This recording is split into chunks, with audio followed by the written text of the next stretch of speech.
안녕하세요. 2024년 2월 4일 태국 뉴스입니다. 태국 정부는 교통이 불편한 산간오지에 거주하는 국민들의 의료 서비스질을 높이기 위해 스카이닥터라는 시스템을 도입해 운영하고 있습니다. 당국은 환자와 관광객의 안전을 확보하기 위해 스카이닥터를 전국으로 확대를 추진한다고 합니다. 스타 총리는 라닐 스리랑카 대통령의 초청으로 3일과 4일 스리랑카를 공식 방문했습니다. 스리랑카 독립 76주년 기념식에 참석하고 정상회담에서 태국과 스리랑카 자유무역협정 서명을 통해 양국 간 무역과 투자를 증진시킬 것이라고 합니다. 유네스코는 태국 송크란 축제의 세계문화유산 등록증을 발급했다고 밝혔습니다. 7일 흑마나 캄보디아 총리가 태국 정부의 초청으로 태국을 공식 방문합니다. 방문 중 정상회담을 가질 예정으로 양국의 무역과 투자에 관한 회의를 가질 것이라고 합니다. 며칠 전 내무부 차관의 목소리를 흉내내 라농 지역의 지자체장에게 전화를 걸어 돈을 사치하려는 사건이 있었습니다.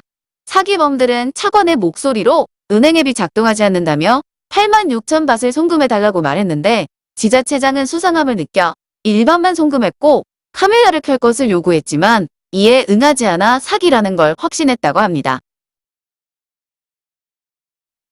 당국은 유명 관광지인 파타야가 있는 촌부리 지방에서 전문적으로 국어랭이로 돈을 챙기는 조직이 있다고 보고 단속을 강화한다고 밝혔습니다.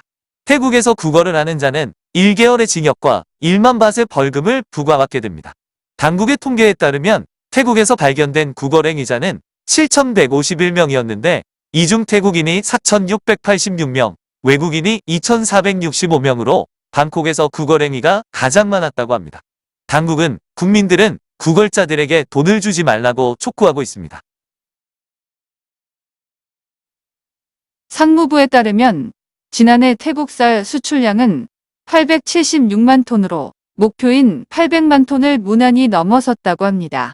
쌀 수출 총액은 1,781억 3,600만 밭이었는데 올해 수출 목표는 엘니뇨 영향으로 생산량이 감소할 것으로 예측됨에 따라 750만 톤을 목표로 한다고 합니다.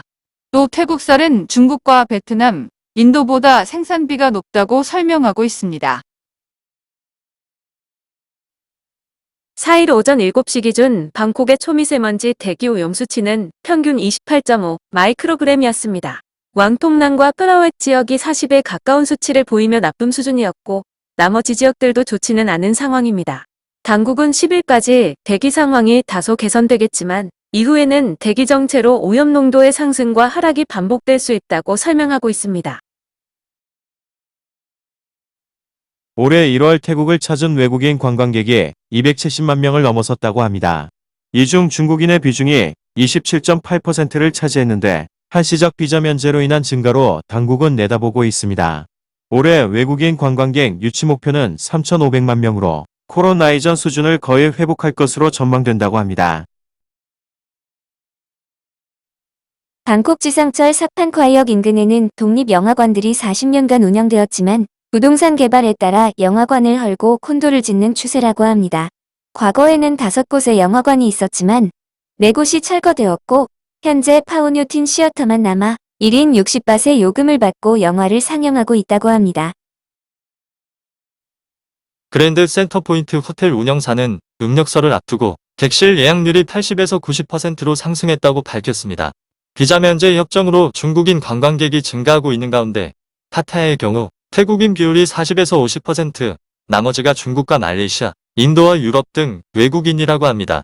방콕의 호텔 요금은 1박당 4에서 5,000밭, 파타야는 5,000에서 6,000밭 수준이라고 합니다. 방콕과 푸켓 노선의 항공권이 비싸다는 내용이 SNS에 게시되어 비판이 일자 민간 항공국이 그 이유를 설명하고 있습니다. SNS에는 왕복요금이 1만 밭을 넘는 경우도 있다며 해외여행보다 비싸다는 푸념이 나오고 있습니다. 당국은 코로나 사태 이전보다 항공요금이 상승한 건 맞다면서 과거 항공사들은 출혈 경쟁보다는 안정적인 운영에 초점을 두면서 항공 편수를 많이 줄인 것도 영향이 있다고 설명했습니다. 또 여객 수요가 몰리는 성수기나 여행 직전의 예약 시에는 항공요금이 높다고 덧붙였습니다. 담배세를 가파르게 인상하면서 태국에서는 밀수담배가 범람하고 있습니다. 지난해 담배세로 징수한 세액은 700억 바트였는데 밀수담배로 인한 세수 손실액이 230억 바트이었다고 합니다. 현재 방콕과 수도권을 중심으로 밀수담배가 퍼지고 있는데 지난해 말까지 적발한 밀수담배는 3,349만 갑이었다고 합니다.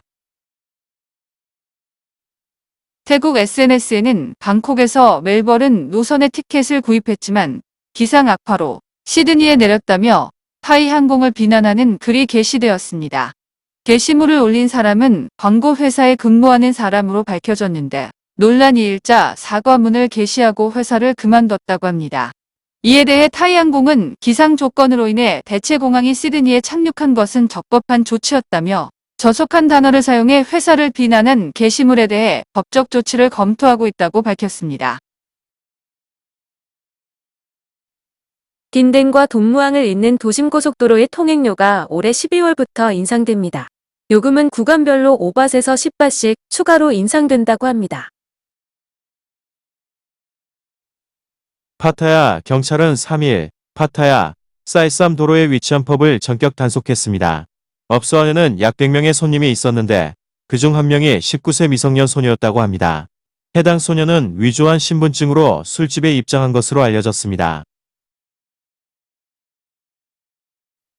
파타야 수쿠밋 도로변에 위치한 24층짜리 콘도에서 외국인으로 추정되는 남성이 추락사하는 일이 있었습니다. 국적이나 성별 등은 알려지지 않았는데 경찰이 사인을 밝히기 위해 부검을 의뢰했습니다. 파타야 좀티엔에 위치한 이발소에서 머리 스타일이 마음에 안 든다며 러시아 남성이 32세 태국인 이발사의 머리를 일명 바리깡으로 밀어버리는 일이 있었습니다. 피해를 본 이발사는 7년간 일하면서 이런 경우는 처음이라고 말하며 경찰에 신고했다고 합니다.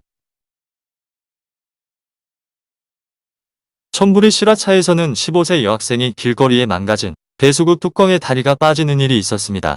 신고를 받고 출동한 구조대가 뚜껑을 절단 후 여학생을 병원으로 이송했다고 합니다. 디지털 2024 글로벌 오버뷰 리포트에 따르면 태국인은 하루에 2.31시간 동안 SNS를 이용하는 것으로 나타났으며 한국은 1.06시간이었습니다. 태국에는 1,870만 명의 인스타그램 사용자가 있으며 월간 평균 7.4시간 앱을 사용한다고 합니다. 페이스북 사용자는 4,900만 명으로 세계 9위, X는 1,460만 명, 12위였습니다. 틱톡 이용 시간은 안드로이드 기준 월 38.2시간, 모바일 앱을 통한 유튜브 시청 시간은 월 41.3시간이었는데 한국은 유튜브 시청 시간이 45시간으로 1위였습니다. 태국 정부는 앞으로 음주 측정을 거부한 사람은 음주운전으로 간주하는 것으로 법을 개정했습니다. 개정 법률은 내각의 승인을 받아 곧바로 시행되었습니다. 마약 단속국은 치앙라이 무앙 지역의 도로에서 대량의 마약을 운송하던 픽업 트럭 2대를 적발했습니다.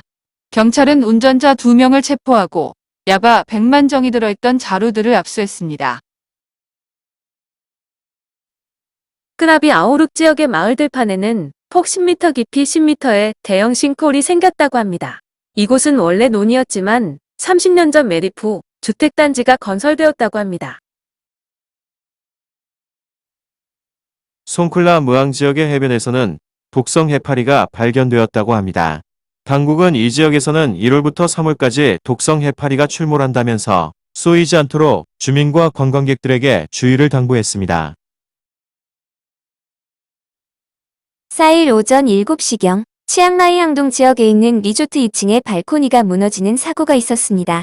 사고로 12명이 중경상을 입고 병원으로 이송되었는데 무너진 발코니는 최근 만들어진 것이라고 합니다. 4일 새벽 2시경 파타야 소이 부아카오에 위치한 호텔 4층에서 69세 영국인 남성이 추락하는 일이 있었습니다. 남성은 구조대에 의해 병원으로 이송되었지만 치료 중 숨졌다고 합니다. 푸켓 경찰은 러시아인 부부를 납치한 뒤 몸값으로 3천만 바 상당의 암호화폐를 보내라고 협박한 러시아인 5명을 체포했습니다. 중앙수사국은 불법 복제 영화와 음란물 영상을 제공하는 웹사이트를 운영한 27세 남성을 방콕 동무항 지역의 주택에서 체포했습니다. 검거된 남성의 집에서는 여러 대의 컴퓨터와 휴대폰, 통장을 압수했는데 이 남성은 한 달에 150만 밭을 벌어들이고 있었다고 합니다. 기술범죄수사국은 위조 번호판을 판매한 42세 남성을 나콘시탄마라 무앙 지역에서 체포했습니다. 남성이 거주하던 주택에서는 가짜 번호판 수십 개가 발견되었는데 남성은 온라인으로 위조 번호판을 팔아 한 달에 50만 바트씩 벌고 있었다고 합니다. 보건부는 주류 판매 제한 시간 폐지를 논의하는 회의가 15일 개최될 것이라고 밝혔습니다. 각계에서는 주류 통제를 완화해 관광객을 추가로 유치해야 한다고 주장하고 있는 상황입니다. 태국에서 주류 판매 시간 제한은 1972년부터 시작되었는데 당시 군부 정권이 발표하면서 계속 이어져 왔습니다.